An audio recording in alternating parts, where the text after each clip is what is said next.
How long had you known her?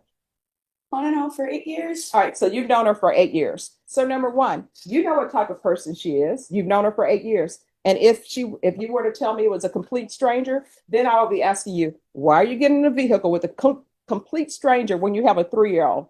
If you want to put your life at risk, then go for it. But you're putting that child's life at risk by doing that. And signing over your rights to your mom, I already know that's the easy way out. And what ends up happening, people are in CPS court, and you know what they do? They sign their rights over to a relative. CPS gets out of their life, and then guess what they do? They go back to that relative, and then they have that child again. Not in this court. 2025 CR 010462, State versus Cami Lynn Lumpkins. Can I have parties announced? Megan Gowley for the state. James Tochi for Miss Lumpkins, Judge. And are you Miss Lumpkins? Yes, ma'am. Ms. Lumpkins, did you review the court admonishments with your attorney? Did you understand it and sign it in all the appropriate places? Yes, ma'am. You're charged with possession of a controlled substance, penalty group 1, less than 1 gram. That's a state jail felony. Range of punishment is anywhere from 180 days up to 2 years in the state jail facility and up to a $10,000 fine. If you have a plea with the state, the court does not have to follow your plea. If for any reason the court does not follow your plea and gives you more than you bargained for, the fact that you entered a plea will not be used against you, and you will be allowed to withdraw your plea. Do you understand? Yes, ma'am. You have a right to jury trial, a right for you or your attorney to cross-examine and confront any witnesses the state would call, and the right to remain silent. By entering this plea, you're giving up those rights. Did you intend to give up those rights and enter into a plea in this case? No contest, Your Honor. No. My question is, did you intend to give up those rights that I've just mentioned to you? Do you understand those rights? Yes, ma'am.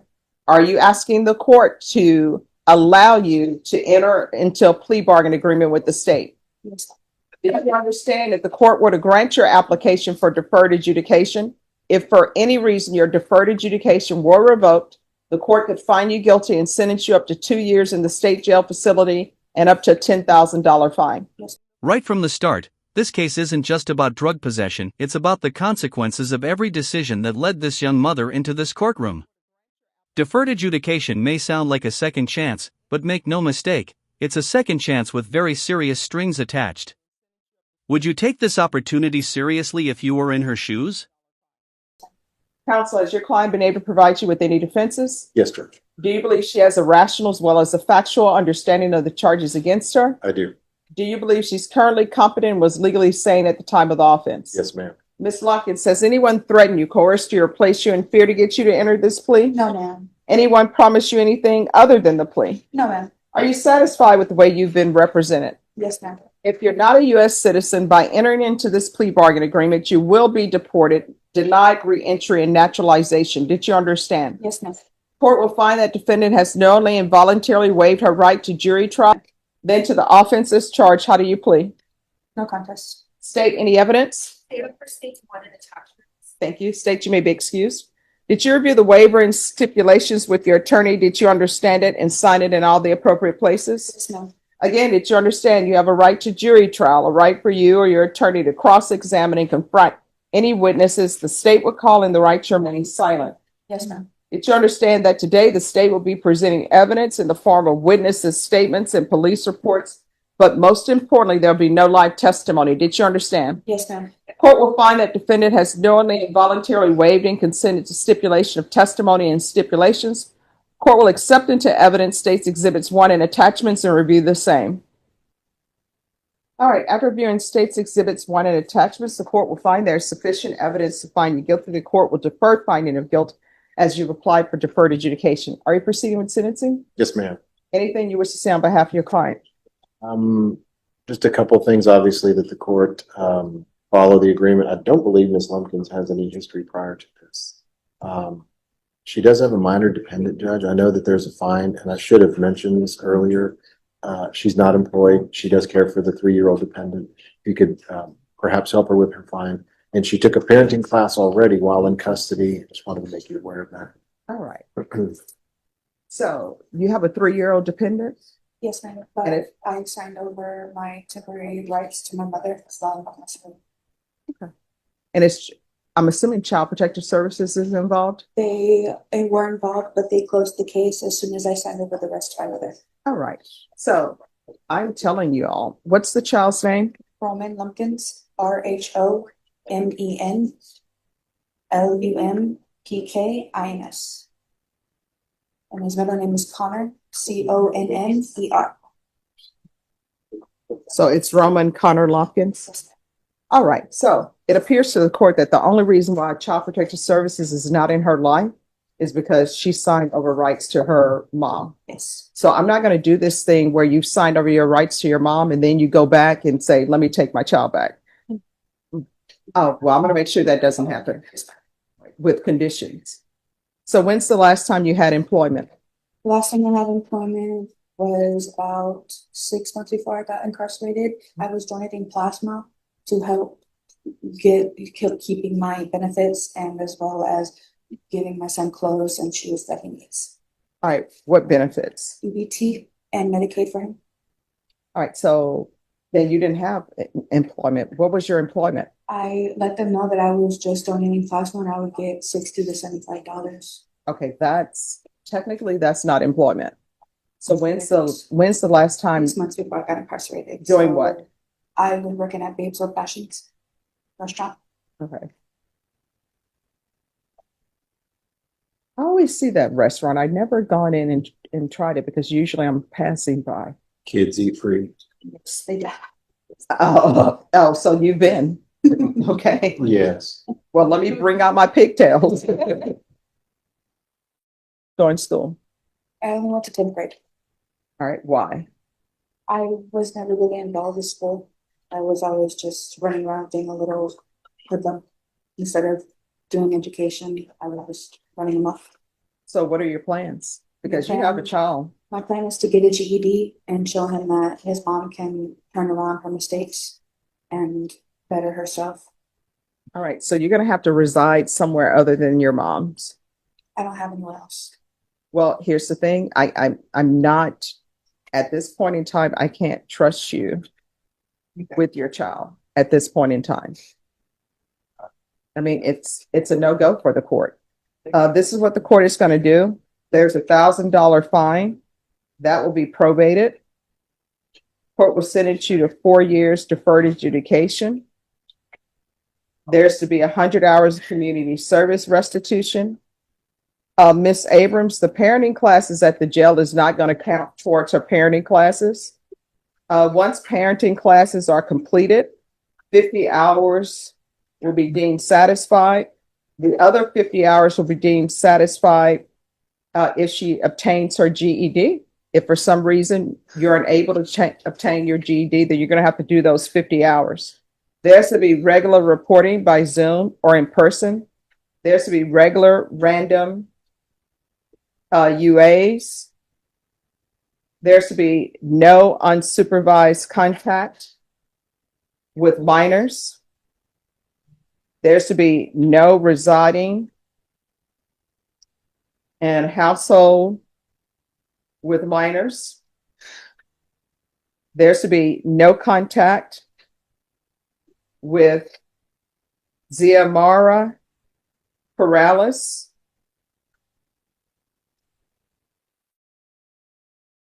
Course,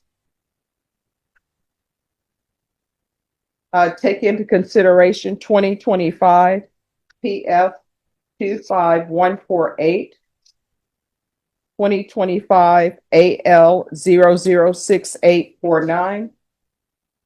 The following will be done in custody. There should be a referral to felony drug court and a TAP evaluation. If not accepted in felony drug court, then follow TAP recommendations or with minors. And what I can tell you, because you don't have custody of your child is not with you, so those benefits should stop for you. Yes, ma'am. Did you read the document entitled Trial Court Certification of Defendant's Rights to Appeal with your attorney? Did you understand it and sign it? Because it's plea bargain agreement, because I followed your plea bargain agreement, and because you waived your right to appeal, you do not have the court's permission to appeal. We can go off the record. Here's the thing. That 3-year-old can't even fend for themselves. That 3-year-old is 100% dependent upon you. And what did you do? You drove in a vehicle that was stolen with this Perales person. And then not only that, you all are doing drugs in the car. There's drugs in the car. And let me just tell you, meth stinks to high heaven. We had a case in this courtroom where someone brought in meth, and it took us forever to get that sent out of the courtroom. And you driving around with a 3-year-old, impacting their brain cells with meth and marijuana in the car. In my defense, she didn't let me know that the car was stolen. And Here's the no, thing, she there's hadn't there's no found that. defense. There's no defense to driving around in a vehicle. And let's say you didn't know it was stolen. You had meth in your bag. She's driving away with drugs. You can't tell me that you don't know the people you hang around with. How long had you known her? On and off for 8 years. All right, so you've known her for 8 years. So number one, you know what type of person she is. You've known her for 8 years. And if you were to tell me it was a complete stranger, then I will be asking you, why are you getting in a vehicle with a complete stranger when you have a 3-year-old? If you want to put your life at risk, then go for it. But you're putting that child's life at risk by doing that. And signing over your rights to your mom, I already know that's the easy way out. And what ends up happening, people are in CPS court, and you know what they do? They sign their rights over to a relative. CPS gets out of their life, and then guess what they do? They go back to that relative, and then they have that child again. Not in this court. Good luck to you. All right. So what is wrong with you? This is a person, for whatever reason, decided to pick you up from custody when maybe she just let you stay in there, for whatever, and let you just stay there. She takes it upon herself, and I'm sure she paid your bond, and she picks you up and brings you back home, and then you beat her up. 2025 CR 002720 State versus Alfredo Campos. Could I have parties announced? For the state of Texas. Renee Munoz on behalf of Mr. Campos. All right. Counsel, you received all discovery. Did you review it with your client? Yes, Your Honor, that's correct. Court will find that the state is in compliance with discovery. All right. In count 2, you're charged with assault family household member with a previous conviction. That's a 3rd-degree felony. Range of punishment is anywhere from 2 to 10 years in prison and up to a $10,000 fine. If you have a plea bargain agreement with the state, the court does not have to follow your plea. If for any reason the court does not follow your plea and gives you more than you bargained for, the fact that you entered a plea will not be used against you, and you will be allowed to withdraw your plea. Did you understand? Yes, sir. Did you understand with an affirmative finding of family violence, you're not allowed to own or possess any weapons or ammunition? Yes, sir. And you're not allowed to be designated as a primary custodial parent? Yes, sir. State, any evidence? This time state orders into evidence, states exhibit 1 with all attachments. No objection. All right. Did you review the waiver and stipulations with your attorney? Did you understand it and sign it in all the appropriate places? Yes. Again, did you understand you have a right to a jury trial, a right for you or your attorney to cross-examine and confront any witnesses the state would call, and the right to remain silent? Yes, sir. Did you understand that today the state will be presenting evidence in the form of witnesses' statements and police reports, but most importantly, there will be no live testimony? Did you understand? Yes, sir. Court will find that defendant has knowingly and voluntarily waived and consented to stipulation of testimony and stipulations. Court will accept into evidence states exhibits 1 and attachments. The court has reviewed the same. Court will find there is sufficient evidence to find you guilty, and the court will find you guilty. Are you proceeding with sentencing? Yes, Your Honor. Anything you wish to say on behalf of your client? We're asking the court follow the negotiated plea bargain agreement, Your Honor. All right. So what is wrong with you? This is a person, for whatever reason, decided to pick you up from custody when maybe she just let you stay in there, for whatever, and let you just stay there. She takes it upon herself, and I'm sure she paid your bond, and she picks you up and brings you back home, and then you beat her up. What's your issue? I think you should. Yeah, I mean, you do. Because somebody do you love her, or do you claim to love her? No. No, you don't, because that's not the way you treat people you love. She took it, probably money from her children, to pay to bond you out, and then, all right, let me tell you what's in the police report, and you tell me what's incorrect about this. I asked victim what happened. Victim stated the following events occurred. Since Wednesday, she went to pick you up from the jail. She stated they were good, no problems. Later that day is when the defendant began to strike and choke the victim. So This is where we are. Or I don't know if, I think he just got a little bit tangled up. I don't know if he bonded out or if he was just released at that point and then she picked him up instead of the bond. I think that's where he was a little confused. I was just confused because I was released from my stuff, not from the county jail. Oh, okay, so there was no bond posted. Okay, that's what I think he was So confused. here's my question. Is the reason for this offer because the complainant does not want to participate and has filed an affidavit of non-prosecution? All right. So she's filed an affidavit of non-prosecution, even though I'm looking at the photos. She has a black eye, she has bruises on her arms, and she took time out of her busy schedule to come pick you up from wherever you're incarcerated. So for some reason, she's attached herself to you, but I'm going to try to break that cycle today. So I'm going to sentence you to 3 years in prison. There'll be credit for any time served. There's a $1,500 fine. Time and money is not running concurrently. There's an affirmative finding of family violence. There's to be no contact with Ana Maria Hermio, aka Ana Maria Gonzalez, and you're not allowed to reside in any residence with minors. Do you understand? We can go off the record. Here's the thing. Don't get involved in any other relationship. Don't contact her. If you love her, the best thing you can do for her is not contact her because you're not any good for her. And until you figure out why you feel the need to put your hands on people in anger, you should not be in anybody's relationship. Here's my advice to you. Get an orchid.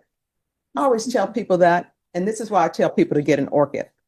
An orchid takes a lot of patience. When you get it from the store, it's beautiful. They all have them all with the flowers bloomed on it.